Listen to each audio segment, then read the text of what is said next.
আল্লাহকে যে আপনি আল্লাহ হিসেবে মানেন, এটা প্রমাণ করার অন্যতম মাধ্যম হলো সালাত। আল্লাহকে মানেন বিধায় আপনি সালাত আদায় করেছেন, আর যে করে না ও আল্লাহকে মানে না বিধায় সালাত পড়ে না। আপনি যে আল্লাহকে বিশ্বাস করেন, আল্লাহকে মানেন, এটা প্রমাণ দিতে হবে। তো শোনেন, কিছু মনে নিয়েন না, যুবকদেরকে বলছি, রাত 12:30 বাজে, রাত 12:30 বাজে, তোমার আম্মুর হবু বৌমা বলেছে তুমি আমাকে কেমন ভালোবাসো, এই রাতে আসতে হবে আমার কাছে। যুবক, তোমার এই ছাড়া অন্য কোনো কারণে তুমি চাইলে যেতে পারতে না। তোমার অন্য কোনো প্রয়োজন থাকলে এই রাত 12টার পরে তুমি যেতে না। তুমি অসুস্থ হলেও ডাক্তারখানায় যেতে না, তোমার বাবাকে নিয়ে যেতে না, মাকে নিয়ে যেতে না। তোমার প্রয়োজন ছিল খুব, তবু তুমি যেতে না। কিন্তু তুমি এখন রাত 12টার পরে একটা মেয়ের ভালোবাসার টানে যদি যেতে পারো, যুবক মনে রাখো, তুমি তোমার রবকে ভালোবাসো না। তুমি তোমার রবকে ভালোবাসো না। তোমার রব তোমাকে প্রত্যেক রাতের 3 ভাগের 2 ভাগ তোমার ঘুম পড়ো হয়ে গেলে এসে যখন ডাকে, আদুনি আস্তাজিবিলাকুম, কে আছো আমাকে ডাকবে, আমি তোমার ডাকে সাড়া দেব। তখন তোমার রব এসে তোমাকে ডাকে, তুমি উঠতে পারো না। আর তোমার প্রেমিকা একটা ফোন দিলেই তুমি দৌড়াতে পারো। তার মানে যুবক, তুমি এক মহিলায় আসক্ত আছো, তুমি তোমার রবকে মানো না। এখন রবকে তুমি কেমনে মানবে? এই জাহিলিয়াত থেকে বাঁচতে হলে আল্লাহকে মেনে নিতে হবে। সম্মানিত উপস্থিতি, কঠিন হয়ে যাচ্ছে, আমি সহজ করার চেষ্টা করছি, একটু খেয়াল করেন। দেখেন, গতানুগতিক মাহফিল শুনছেন, মাহফিল শুনতে শুনতে আপনাদের কলিজা ঠান্ডা হয়ে গেছে, কিন্তু আমরা কলিজা ঠান্ডা করতে পারবো না। তবে এতটুকু জেনে রাখেন, এখান থেকে যে কথাগুলো বলছি যদি বাড়িতে নিয়ে যেতে পারেন, ইনশাআল্লাহ আজকের এই বক্তব্যটুকু আপনার সমস্ত জীবনকে পরিবর্তন করে দেবে ইনশাআল্লাহ। বেশি কিছু লাগবে না। আর একটা জিনিস জেনে রাখবেন, আপনারা তো সব কোরআন হাদিসকে মূল্যায়ন করেন না, মূল্যায়ন করেন কণ্ঠকে। আপনারা কোরআন হাদিসকে মূল্যায়ন করেন না, করেন কণ্ঠকে। আরে কোরআন হাদিস যে কণ্ঠ থেকেই বের হোক না কেন, যদি কোরআন হাদিস হয় আর যিনি বলছেন তার আমল এবং কথার মিল থাকে, তাহলে ওখানে বরকত হবেই হবে, 100% হবে, 100% হবে, কোনো সন্দেহ নেই ইনশাআল্লাহ। কিন্তু আজকে আমরা যারা এই চেয়ারে বসি, যারা কথা বলি, ইল্লা মাশাআল্লাহ, ইল্লা মাশাআল্লাহ, হাতে গোনা কিছু সংখ্যক আলেম ব্যতীত বেশিরভাগ আলেম এই জায়গায় খায়েম, খেয়ানাতকারী। কেন? এখানে এসে সলাতের বক্তব্য দিচ্ছে, নিজেই 5 ওয়াক্ত সলাত পড়ে না। অনেক আছে,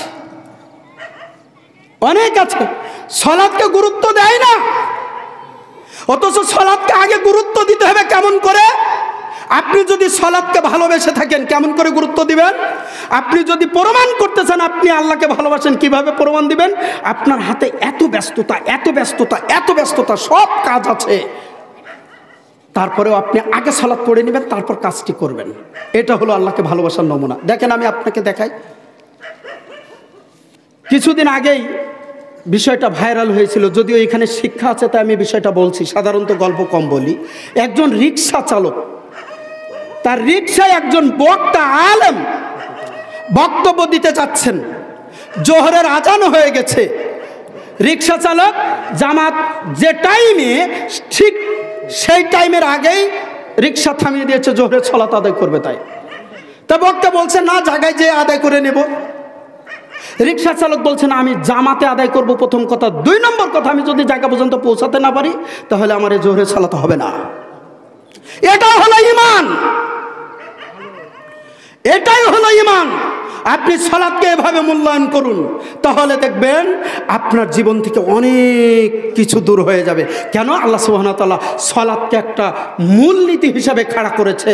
যদি সালাত আপনি না পড়েন কতগুলো ঢুকবে দেখেন। এবার আমি আপনাকে দেখাচ্ছি। আল্লাহ বলছেন, ইন্নাস সালাতা তানহা আনিল ফাহশাই ওয়াল মুনকার, নিশ্চয়ই সালাত মানুষের অশ্লীলতা, খারাপি, বেহাপনা, নোংরামি থেকে বিরত রাখে। যে সালাত 5 ওয়াক্ত পড়বে না, তার ভিতরে নোংরামি ঢুকবে, অশ্লীলতা ঢুকবে, জেনা ব্যভিচার ঢুকবে, গান বাজনা ঢুকবে, সুদ ঢুকবে, ঘুষ ঢুকবে, যত হারাম আছে সবগুলোর কাছে মজা মনে হবে। সবগুলো মনে হবে ওই পোড়ার বাজারের ডিমের চপ।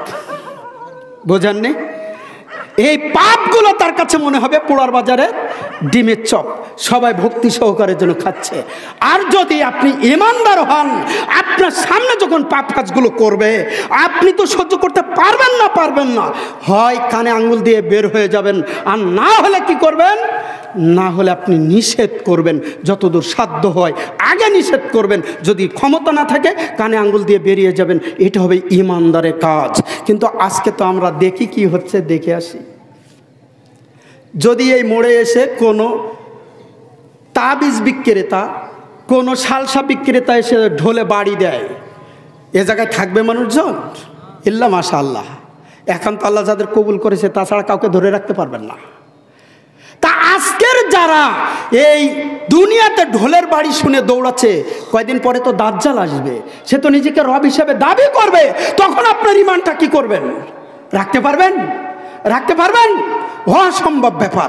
ইমান কিন্তু রাখা যাবে না। সম্মানিত উপস্থিতি, আমি আপনার সামনে যে আয়াতটি পেশ করেছি, আল্লাহ সুবহানাহু ওয়া তাআলা সূরা আসরের 2 নম্বর আয়াতে বলছেন, বিসমিল্লাহির রহমানির রহিম, ইন্নাল ইনসানা লাফি খুসর, নিশ্চয় সকল মানুষ ক্ষতির মধ্যে নিমজ্জিত, প্রত্যেক মানুষই ক্ষতিগ্রস্ত, তবে ইল্লাল্লাযীনা আমানু, ওরা ব্যতীত যারা ঈমান আনয়ন করেছে, ওয়া আমিলুস সালিহাত, এবং সৎ কার্যাবলী সম্পাদন করেছে, মানে আল্লাহকে পরকালকে এমনভাবে বিশ্বাস করেছে, সৎ কাজ করাই হলো ওর আসল কাজ, আর কোনো কাজ পরের কাজ, আর কোনো কাজ ফোর্থ সাবজেক্ট, আগেই হলো তার সৎ কাজ, এটাকে সে প্রধান মনে করে, সালাতকে সে প্রধান মনে করে, এ হলো ঈমানদার ব্যক্তি। তাহলে সালাতকে যতক্ষণ আপনি প্রধান মনে না করতে পারবেন ততক্ষণ আপনার ইমানি দুর্বলতা থেকে গেছে। আর যদি সালাত নষ্ট করেন আপনার ভিতরে ঢুকবে অনেক কিছু, আগে বললাম কয়েকটা, যত প্রকার নোংরামি, খারাপি, অশ্লীলতা। যদি বলেন সালাত আমি 5 ওয়াক্ত পড়ি, কিন্তু এগুলো ঢুকছে কেন? সালাত তো আমি 5 ওয়াক্ত পড়ি, এগুলো ঢুকছে কেন? এগুলো এই কারণে ঢুকছে, আপনার সালাত আল্লাহর হস্তে কবুল হয়নি। কেন কবুল হয়নি? সালাত কবুল হওয়ার কয়েকটি শর্ত আছে, তার অন্যতম একটি শর্ত হলো আল্লাহ রাসূলের পদ্ধতিতে হতে হবে, অন্যতম শর্ত হলো ওয়াক্ত মতো হতে হবে, তার পূর্ব শর্ত হলো ইবাদত লৌকিকতার জন্য হবে না, রিয়াউন নাস, মানুষ দেখানোর জন্য হবে না, সিরফ আল্লাহর সন্তুষ্টির জন্য সালাত হতে হবে। তখন আপনার সালাত আপনাকে পরিবর্তন করবে। তবে আরো একটা কথা জেনে রাখেন, যে আজকে দুনিয়াতে সালাতও আদায় করছেন, পাপও করে যাচ্ছেন, পাপ থেকে বাঁচতে পারছেন না, তাহলে যে সালাত দুনিয়াতে আপনার পাপ থেকে বিরত রাখতে পারলো না, ওই সালাত কিয়ামতের দিন আপনার জন্য সুপারিশ করবে, ওই সালাত আপনাকে জান্নাতে নিয়ে যাবে। তাহলে কিভাবে হলো? যে সালাত দুনিয়াতে আদায় করার পর আমি কাবিরা গুনাহ থেকে বাঁচতে পারলাম না, আমি বড় বড় পাপগুলো থেকে নিজেকে বাঁচাতে পারলাম না, তাহলে সেই সালাত কি কিয়ামতের মাঠে কবরে আপনাকে আমাকে উপকৃত করতে পারবে না। তাহলে সালাতের ব্যাপারে 1 নম্বর যত্নবান হন। যে কোনো মূল্যে দেখেন, স্ত্রীর চাইতেও সালাতকে বেশি গুরুত্ব দিতে হবে। আমি আপনাকে বলছি, আপনি জেগে আছেন, কিছু মনে নিয়েন না, আপনি জেগে আছেন, ফজরের আজান হয়েছে, জেগে আছেন, ফজরের আজান হয়েছে, আপনি বাকি 4 ওয়াক্ত মসজিদে পড়েন, ফজর আসছেন না, স্ত্রীর মহব্বতে সেখানে থেকে গেছেন। এখানে আলো আশিরকু ফিল মাহাব্বা, ভালোবাসার ক্ষেত্রে আপনি শিরক করে ফেলেছেন, মানে যে ভালোবাসাটা রব পাবে সেটা আপনি স্ত্রীকে সেই জায়গায় বসায় দিয়েছেন, শুধু ফজরের সালাত জেগে থাকার পরে আদায় না করার কারণে। জানেন কিভাবে শিরক করেছে? আশিরকু ফিল মাহাব্বা, ভালোবাসার ক্ষেত্রে শিরক হয়ে গেছে, অথচ আমি 5 ওয়াক্ত সালাত আদায় করি, খুব কঠিন।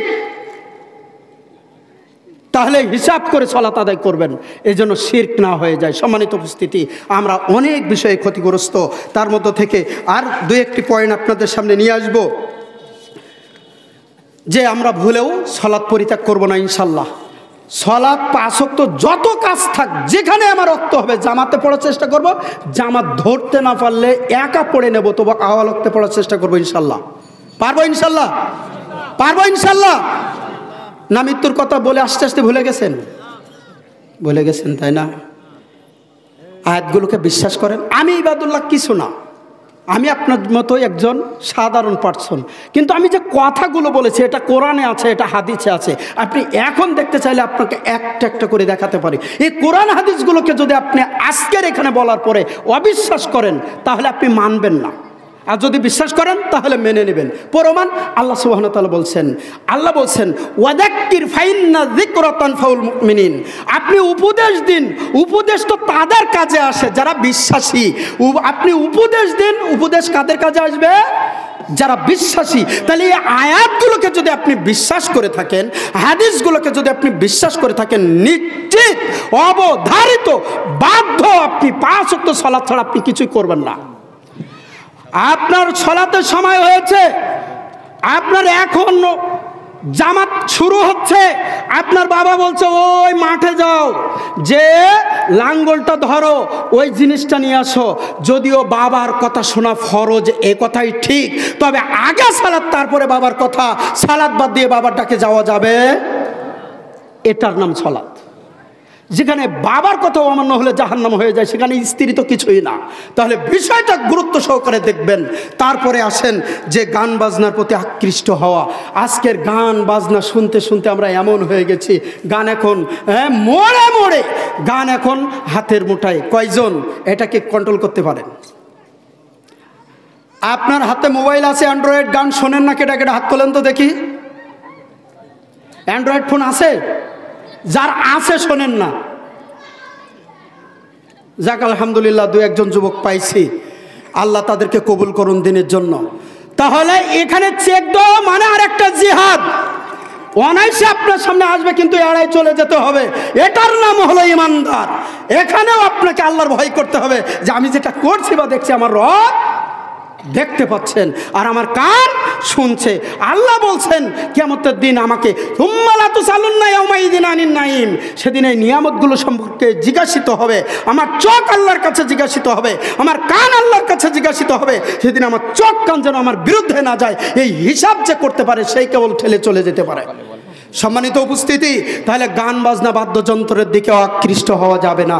কেননা আল্লাহকে অপমান করার জন্য, আল্লাহকে অপমান করার জন্য, আল্লাহর সাথে ঠাট্টা করার জন্য সবচেয়ে বড় মাধ্যম, বড় হাতিয়ার শয়তানের গান বাজনা। শয়তান যেভাবে আমার রবকে অপমান করতে চায়, কষ্ট দিতে চায়, তার অন্যতম বড় মাধ্যম হলো গান বাজনা বাদ্যযন্ত্র।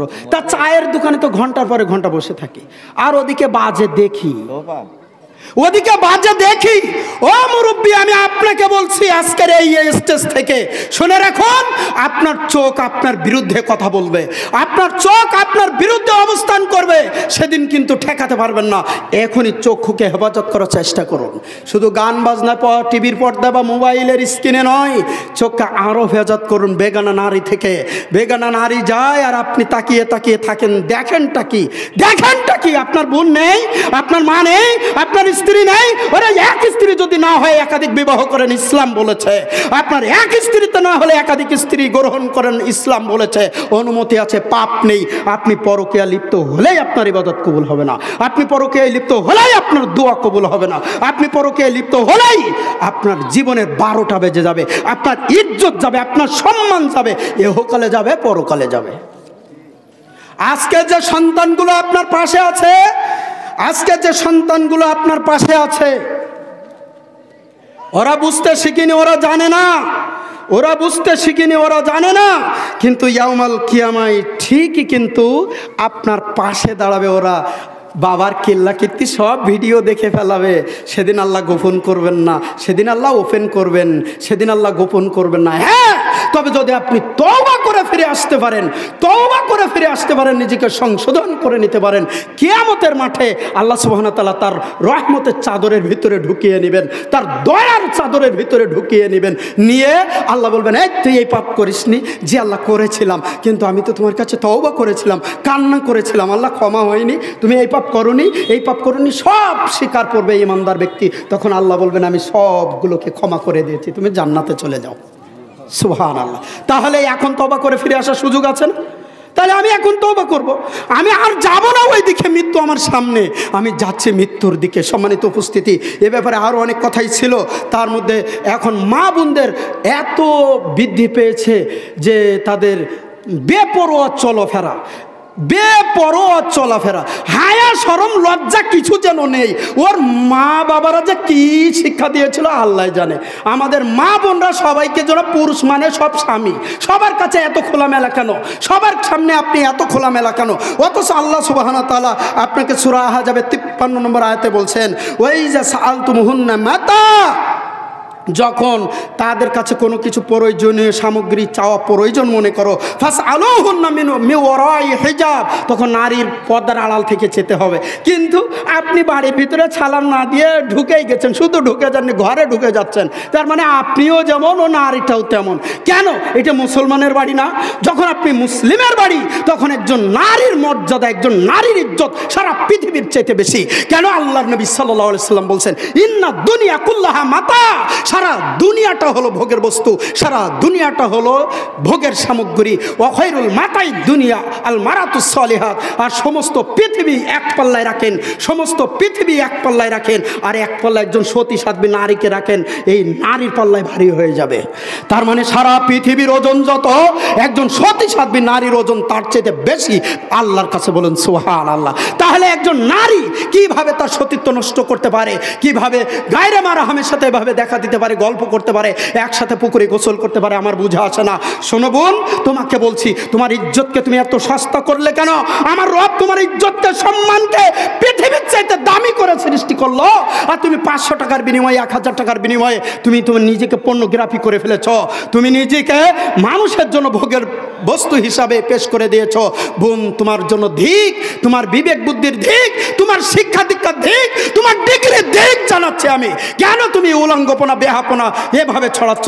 বোন, তুমি জেনে রাখো, তুমি যদি বলো যে আমি একটা মেয়ে, পৃথিবীর কোনো পুরুষ আমাকে স্পর্শ করা তো দূরে যাক, আমার সাথে কথা বলতে পারবে না, পৃথিবী কায়েম হয়ে যাবে, কোনো পুরুষ তোমার সাথে কথা বলার ক্ষমতা রাখে না। এর নাম নারী, এর নাম নারী। অতএব আপনি আপনার আসলে মূলের দিকে ফিরে আসেন, ইসলামকে সম্মান করেন, আপনি বেপরদায় চলে বেপরোয়া হয়েন না, হলে কিন্তু আপনি নিজের জন্য জাহান্নাম শুধু নিজের জন্য তৈরি করছেন না, আপনি তো যাবেন, আপনার বাবা যাবে আপনার সাথে, আপনি তো যাবেন, আপনার স্বামী যাবে আপনার সাথে, আপনি তো যাবেন, আপনার ভাই যাবে আপনার সাথে, আর যারা আপনাকে দেখে পাপ করছে তারা সবাই যাবে। তাহলে বলেন তো আপনি কত বড় অপরাধী, আর কত বড় অপরাধী। কেন আপনাকে আল্লাহ সুবহানাহু ওয়া তাআলা এত মর্যাদা দিল, আর কেন আপনি এই মর্যাদাগুলো নষ্ট করলেন? আপনি কি একবার কোনোদিন ভেবেছেন? একটু ভেবে দেখেন।